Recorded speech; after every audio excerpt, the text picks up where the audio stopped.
Okay, let's continue working on these roughs. We've looked through all the previous work that's been done for the film festival. We've gone on Pinterest and found some inspiration that appeals to us. Remember that your take on this is going to be different than mine. This is just where I wanted to take it. And then we played around with type, how to kind of set block type, and how to kind of find an inspiration. I think what you want to use is somewhere between what they've been doing and something that you have a vision for. So let's talk about color for a minute. One of the great things about InDesign is you can easily come up with a color scheme with this tool. It's called the Color Theme Tool. So all you have to do is have some inspiration for color. So what I have is this color scheme from their website. And then I have this image of kind of a beach and sunset that I got off one of the stock sites. And then I have these flat colors of this sun. And I want to either click on the entire image, or I could actually just click and drag across these colors.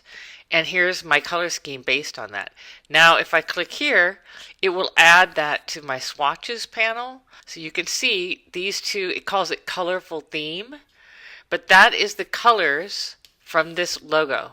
Now every time you want to do it again, you have to go back and click on the color theme tool. Now I could either set the eyedropper on the whole image like this, and you can see the color scheme from that, so I'll add that. Or maybe I want a color scheme that's just in the darker color. I have to reload it, go back to the measuring tool to reload it.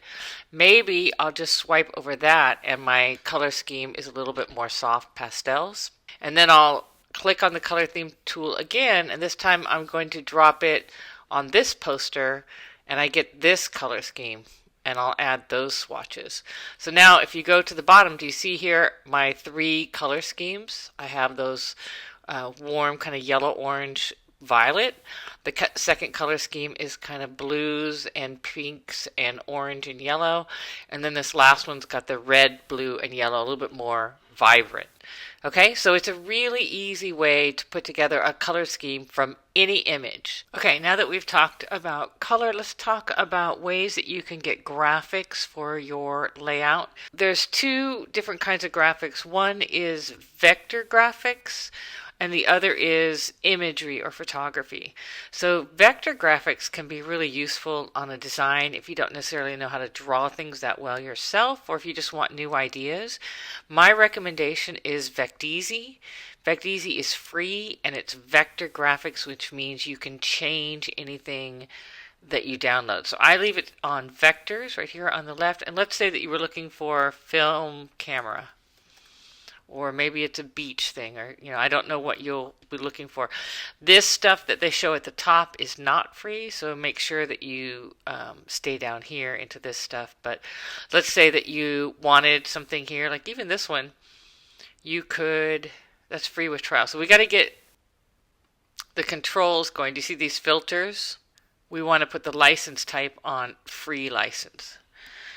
They do have a pro license that you can pay for, but I never do. I always seem to be able to find what I'm looking for this way. You just click on something that you want, download, and then you open up that file. So now it says Vecteezy, and I'm going to put this on icon so I can see them. If you want to do something with this illustration and change it, you need to open the EPS file from within Illustrator. So I'm going to go to Illustrator. This is a file that I downloaded from Vecteezy. So this is a good example. I want the waves. I like the lines of these waves. I don't want that circle necessarily right there.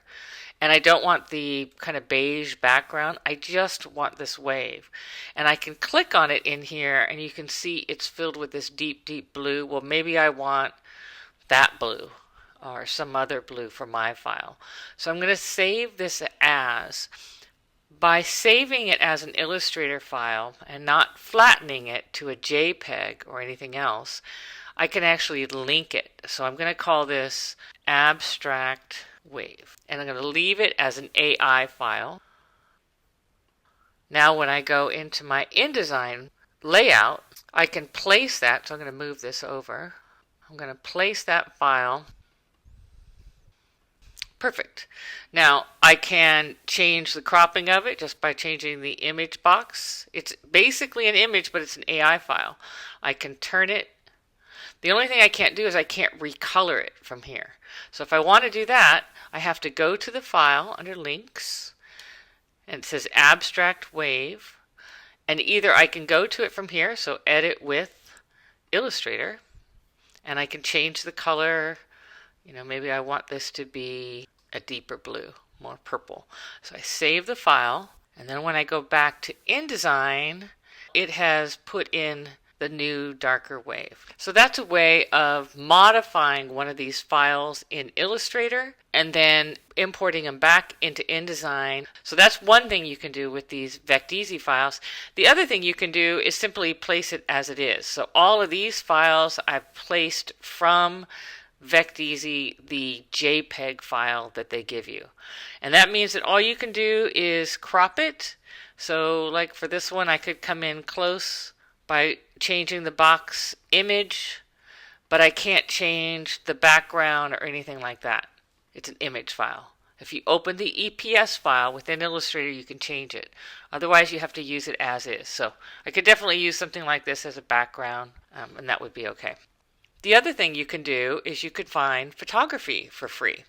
So the two sites that I recommend for that are either Unsplash, where you could look for film camera, and this one you want to go over here to the license and put it on free, because they also have a plus service and it's annoying to keep getting selections that you have to pay for. You could find something in here. You could also just go with a abstract background if you wanted to do more of a type driven solution and have something you can see that's got my waves on it. So anything you use here, you can download. So if you wanted to make a type solution with this as the background, that'd be pretty trippy.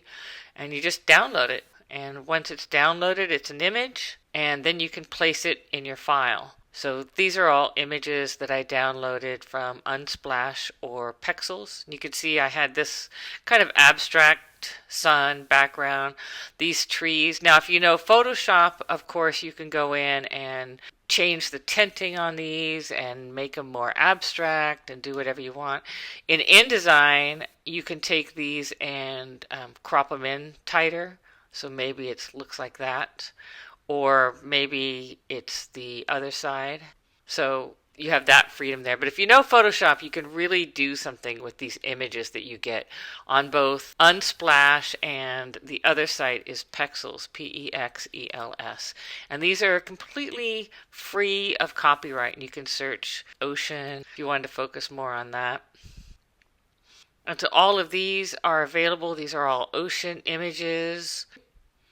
Now, armed with all that type and all the images and vector art, I started putting some roughs together, and you can kind of see I have that wave that I made in blue, which I can put over the type. Maybe the type is in this circle, maybe the orange shows through. This one, I took the Vecteezy artwork just for reference, and I tried to make the bee in Newport Beach into the side camera. Do you see it? I don't know if it's very successful, but I tried it as flat shapes. I tried it with the camera, and then this is the in. So I played around with that idea.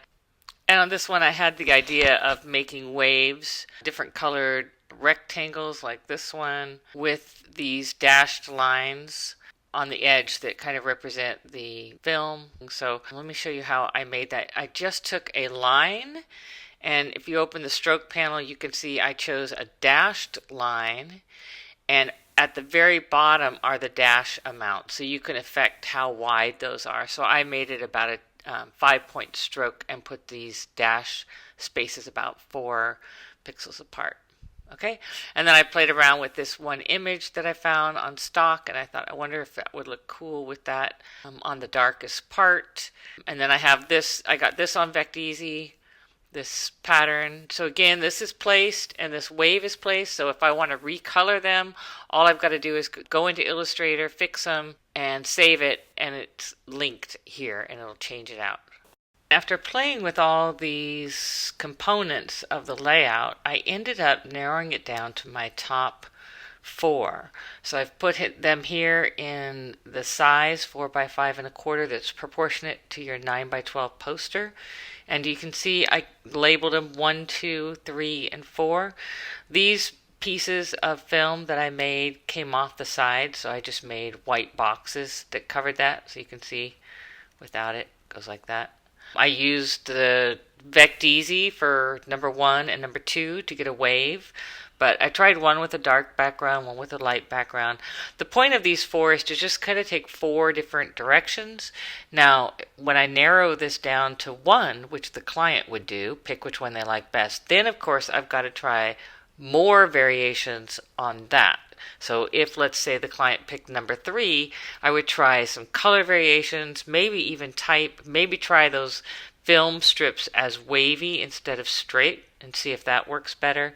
But this will give your client an idea of what directions these all 4 take and which one they prefer. So now what you're going to do is export this as a JPEG, call it Rough Layouts, and we're going to select JPEG. And in my case, since I have a bunch of pages, it's page 8 that I want to export. And I want to export it as 150 ppi, and in fact 96 would do fine because we're putting these on a discussion, and if they get too big, they're difficult to look at. So 96, and I'm going to export it, and then that's what you're going to insert into the discussion.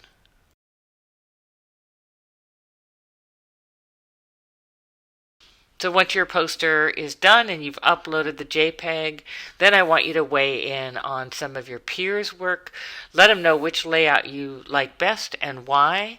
This is good for you to be able to express a preference for certain work and explain why it will be an important part of being a designer.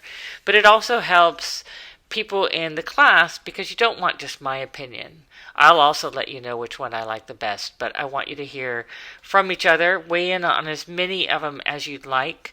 The layouts themselves are due Sunday night, but the peer review is not due until Monday night. Okay, so have fun with these. I can't wait to see what you come up with.